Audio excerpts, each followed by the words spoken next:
So listen, we'd like to say a big thank you to the various Cincinnati Reds fans that have been coming on the channel in celebration of the Big Red Machine Dynasty. The 70s, we're doing several podcasts on some of the key players and some of the, what do you call, the spear carriers, as we say in Canada, players that were at the second and third level besides, Morgan and Rose and Bench and Perez, what have you. But here we're going to get controversial. This guy's not in the Hall of Fame where I think he should be in there. He was traded by the Reds in a deal that resonated with the team, almost cost them the possibility of that Big Red Machine in the 1970s, but Johnny Benn showed up and everything was kind of forgiven. Vada Pinson, or Vada, depending on how you pronounce it. Boys, when I was a kid, I said to myself, how in the heck was this guy ever traded by the Reds? We're going to get that in a second. Now, Vada or Vada Pinson, depending on what you pronounce, or Pinson as we say in Quebec and Acadie, was an American pro baseball player and coach. He was a center fielder in Major League Baseball for 18 big years, between 58 and 75, most notably for the Reds, for whom he played from 58 to 68 as a four-time National League All-Star. He was inducted in the Cincinnati Reds Hall of Fame in 77. Now, a very, very strong 5'11", 170. He batted in true left-handed to combine power, speed, and strong defensive ability. Pinson has the most hits of any retired batter not inducted in the Baseball Hall of Fame, including those suspected of performance-enhancing drug use or gambling. Now, born August 11th in the great city Memphis, he and his family moved to California when he was a child. He attended Oakland's McLyman's High School, a facility attended by Baseball Hall of Fame outfielder Frank Robinson, who was a teammate in the major leagues for 9 years to Vada, star center fielder Curt Flood, who was traded for, and Basketball Hall of Fame center Bill Russell. Pinson had an interest in the trumpet in the school's band to the point where he considered playing trumpet as a career, but his baseball coach George Powell convinced him otherwise, developing into a player by cultivating his athletic ability and talent. Now, right before turning 18, he was offered a $4,000 bonus by the Cincinnati Redlegs, which he signed. He played 2 campaigns in the minor leagues with the Wausau Lumberjacks in the Northern League for 1956, with 278 average in 75 games, and the Visalia Redlegs in the Cal League in the following year, hitting .367 with 209 hits and 135 games. After 2 minor league seasons, still only 19, he earned a spot on the Redlegs' 25-man roster of spring training, making his major league debut on April 15, 58 against the Phillies at home at Crosley Field.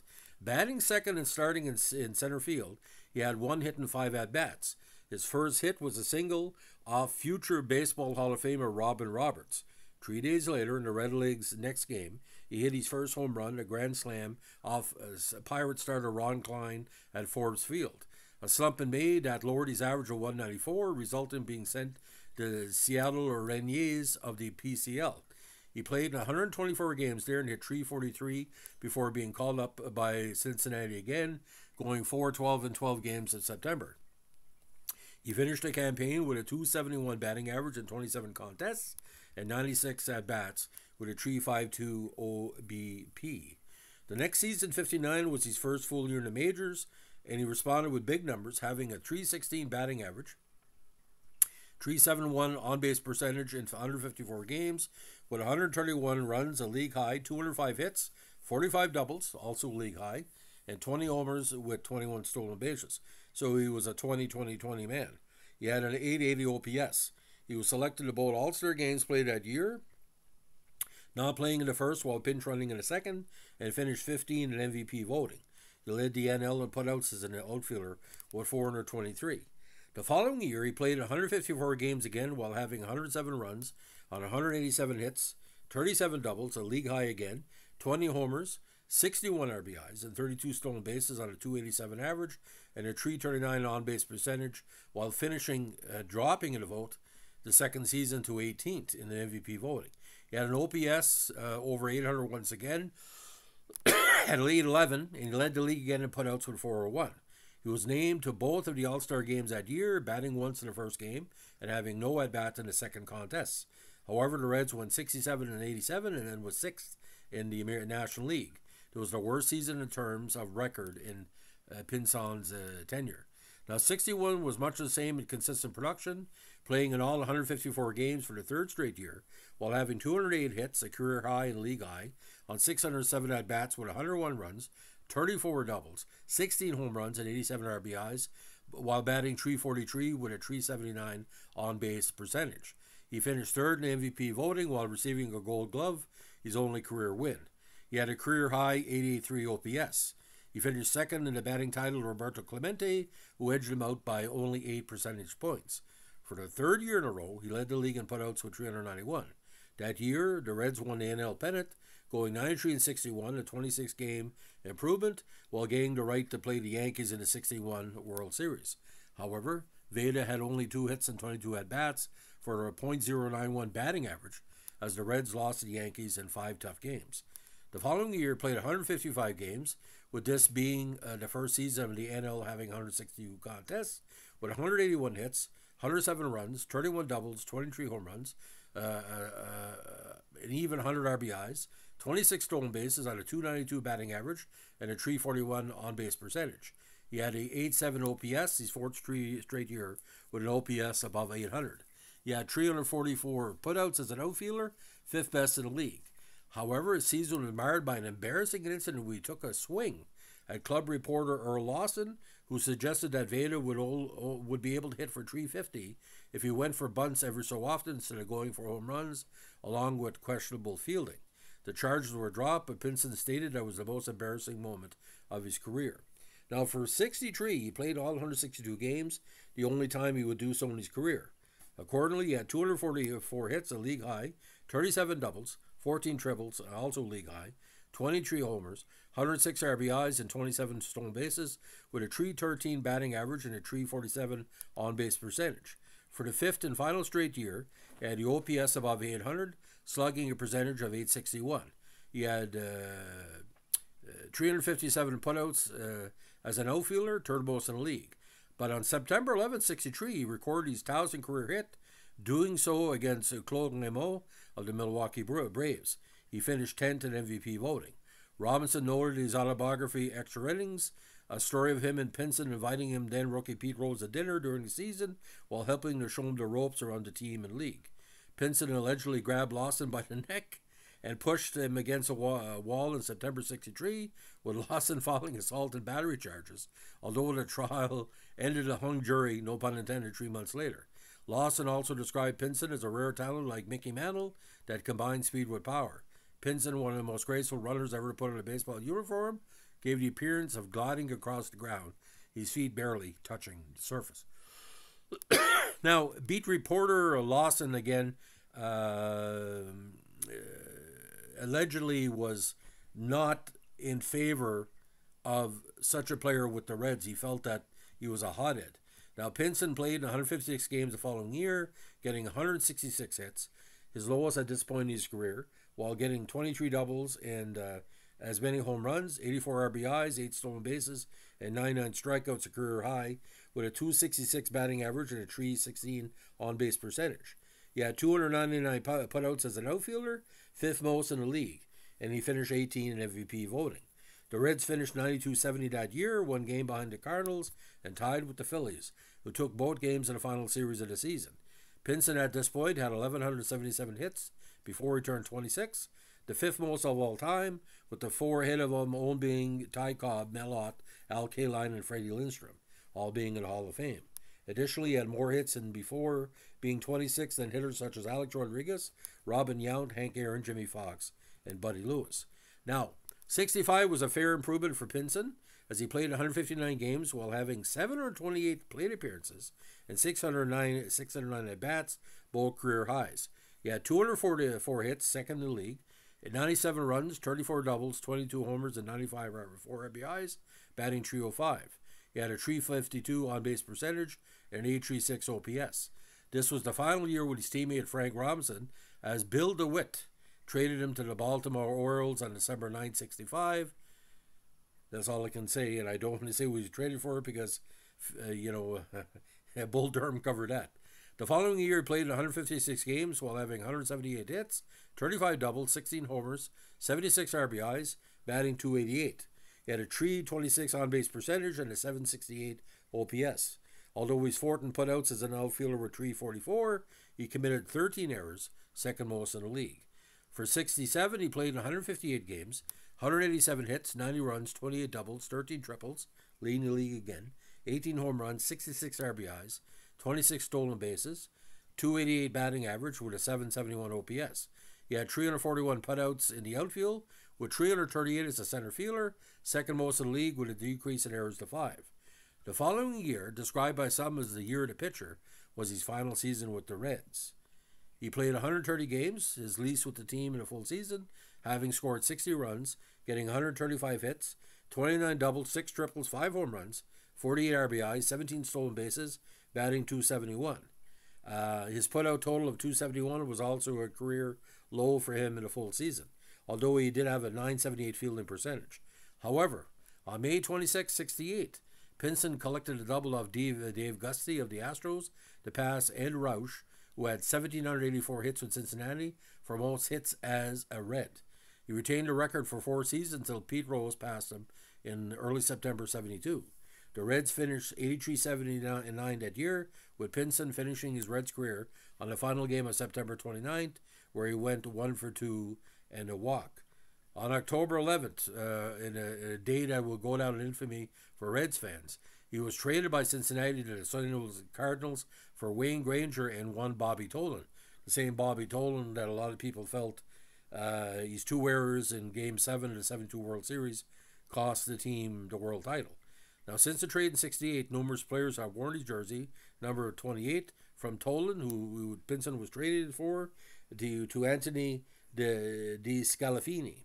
In 11 years with the Reds, he had played in 1,565 games, 1,881 hits, on 6,335 at-bats, with 342 doubles, 186 home runs, 814 RBIs, with 221 stolen bases, and batting for a combined .297.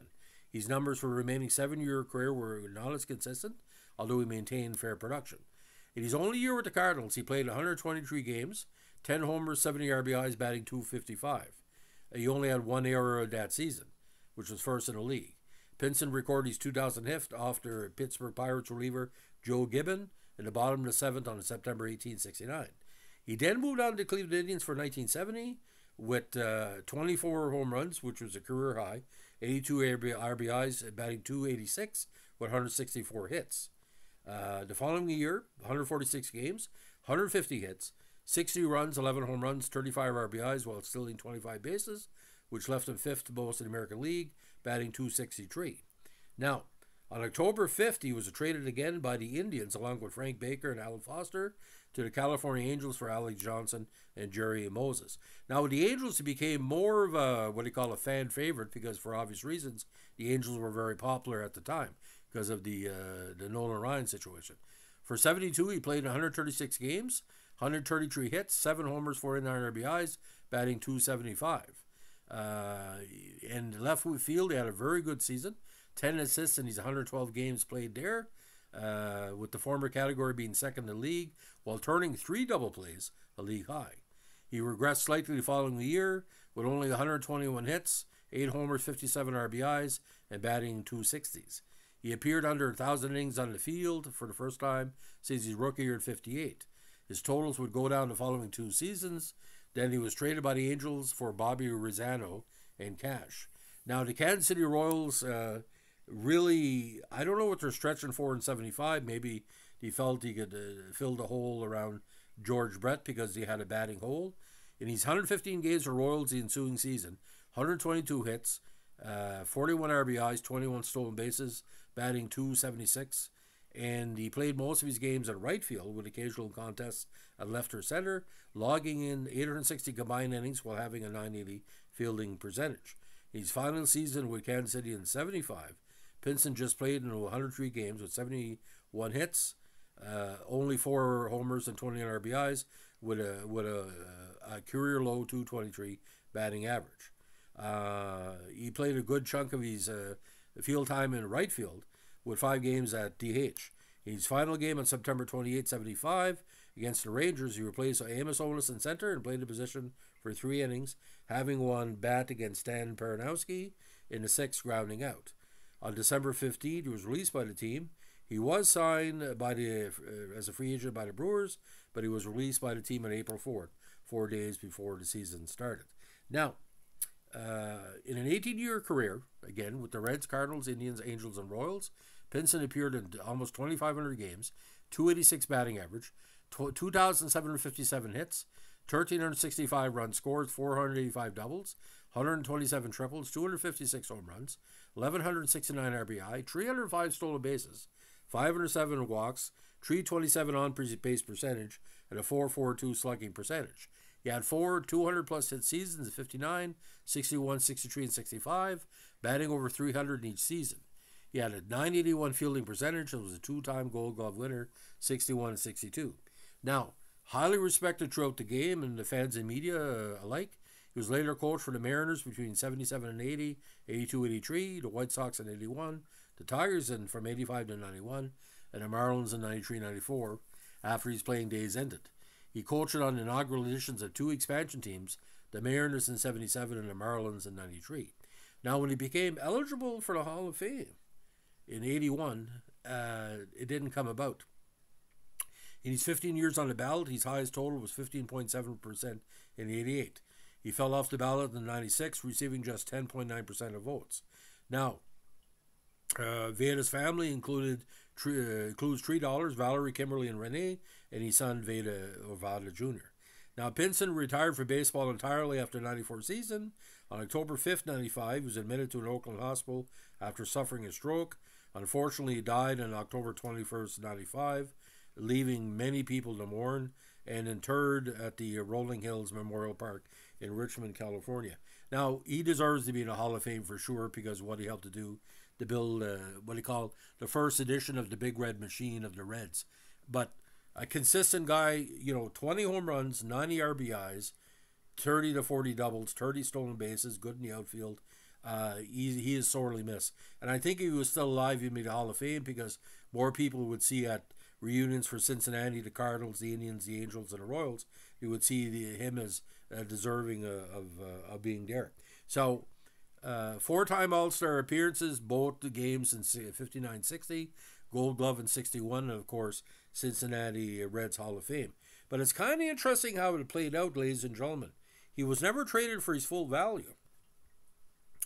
Because you got to understand, a mistake can be made by dumping contract, and that's how a lot of these people did at the time. I don't think he ever got a contract he deserved, but I think if he would have played for a couple more seasons, maybe with like the Blue Jays as well, or the Mariners, I could have seen him come out of retirement to play for the Mariners because he did coach there. He could have been a player coach, but he would have broke 3,000 hits. I think if he had these 3,000 hits, there'd be no argument, but people are strange because he never won a World Series.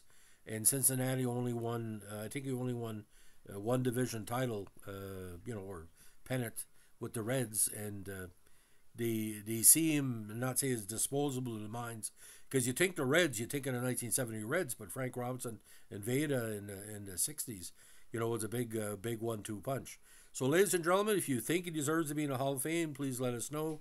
If you don't think he should be in the Hall of Fame, please explain your work, because it doesn't really make any sense why someone who is okay, you look at Vladimir Guerrero, okay, and you see all the Latino players that are out now, what I call the 30 and 100 people. Like I said, he motivated a lot of young players to be good in the field, good in the outfield, good at the plate. I don't think he is being banned because he had a hard time with that Cincinnati reporter. If anything, the reporter's still alive because the friends of Pinson allowed him to be. But like I said, he was an early mentor to Pete Rose, and I haven't read too much text about what Pete Rose thought about him, but I can imagine that Pete Rose picked up a lot of stuff from him and Robinson because they were the leaders. But that 5-game loss to the Yankees, it was tough because he never really recovered literally until the early 1970s, what they call the Sparky era. So, ladies and gentlemen, if you like what you're doing with our Cincinnati Reds podcast, rest in peace, Vada, of course. We do miss you. And don't forget, requests are always highly appreciated and always highly considered. A like, comment, subscribe, or share. We've been very lucky in recent days. I think for the month of December, we're reaching 50,000 hits. The goal of this channel, the ultimate goal, One has been met, that 2200 level. I'm saying that again. My old paper in Dalhousie, New Brunswick, our weekly circulation was 2200 as a community newspaper. That's been met. I've been trying to get 50,000 hits a month because I think that makes sense, is that we are a legitimate channel, and we're getting higher and higher. We're getting 30,000 a month now. We're getting 40 to 50,000, and we provide fresh product.